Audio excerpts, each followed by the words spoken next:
Well, howdy there, Internet people. It's Bo again. So today, I'm going to squash a rumor. And apparently it's gaining ground. So we're going to get rid of that. We're going to do that by acting as if we wanted to do it. We're going to talk about the numbers we would need to do it and conduct a little feasibility study to see if we could. Basically what's going on is there are people who are in search of clicks and revenue who are using the current situation to enrich themselves, is what it boils down to scare people. Yeah, there's going to be some drastic actions taken over the next few weeks in the United States. No doubt it's probably going to happen. However, the idea that sometime in the next few days, martial law is going to be declared coast to coast, that's not going to happen. That's not a thing. If you don't want to watch the rest of the video, I will just tell you now, that's not a thing. It's not going to happen. We're going to break down exactly why it literally can't happen. First, martial law is a specific thing. Martial law means direct control of civilian offices by the military. That's what martial law is. The National Guard showing up to help or secure something after a hurricane or in any kind of event like that, that's not martial law. That's a state of emergency. It's different. They are under civilian control, typically the governor. Okay, but let's say we're in power and we want to enact martial law across the United States. Okay, given the prevalence of firearms in the United States and veterans that are combat trained, we have to approach this as if we are dealing with a nation we have occupied. The most ready example, where the numbers are still fresh in everybody's mind, is Iraq. In 2008, we had roughly 180,000 troops there. In addition to that, there were 30 to 50,000 host nation troops, Iraqi national troops. We're going to use the low end just because. So we're up to 210,000 troops. You also have the Iraqi police and the non-state actors who were very, very good at keeping order, the allied non-state actors. We're not going to count them at all. Not going to count the cops or the non-state actors. Those are just going to parallel and knock out the U.S. police, and so we don't have to worry about adding that up. We're going to focus on the military. 210,000. Now, can the Army and the Marines field 210,000 troops? Absolutely. Absolutely. They could do that in pretty short order. The problem is the population of Iraq at the time in 2008 was 29 million. The United States has 320 million. So 10 times.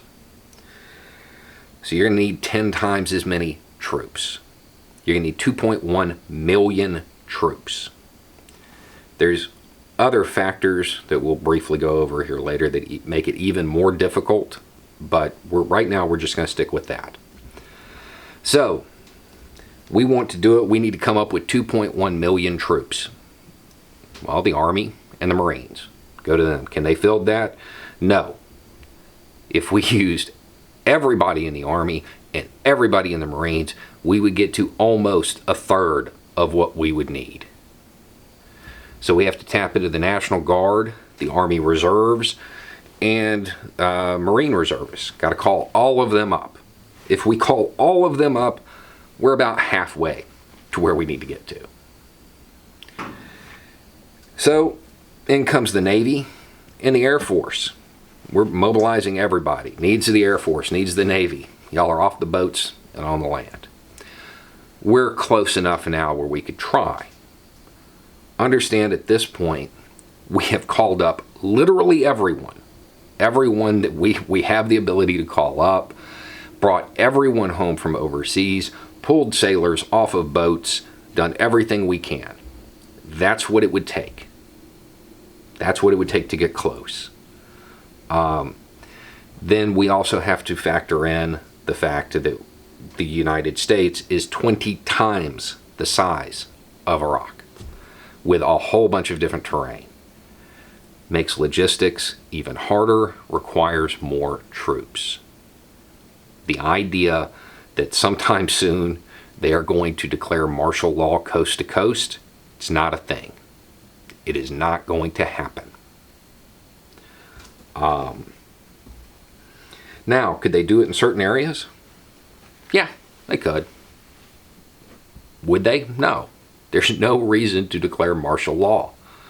They can use the National Guard if they have to enforce shelter in place or something like that. And it wouldn't be martial law. It would still be under civilian authority. So even in the scenarios where it might occur, where something that appears to be martial law, troops on the street, it's still not actually martial law.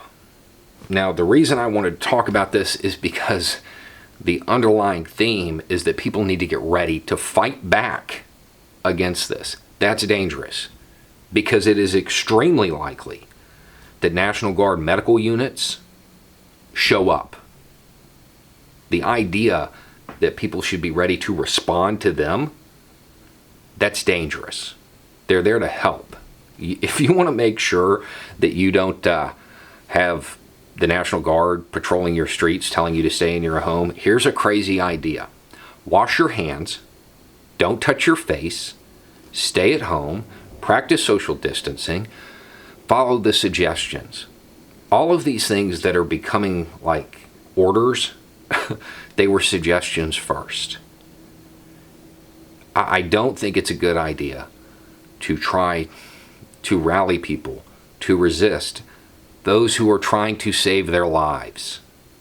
Just stay home. You're not going to have to worry about this.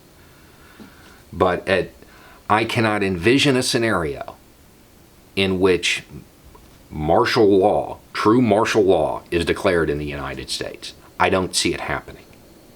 We have so many civilian mechanisms that it's unnecessary. It's not going to happen. Please stop spreading that. You can get somebody hurt. Anyway, I'm going to say it again. Wash your hands. Don't touch your face. Stay at home.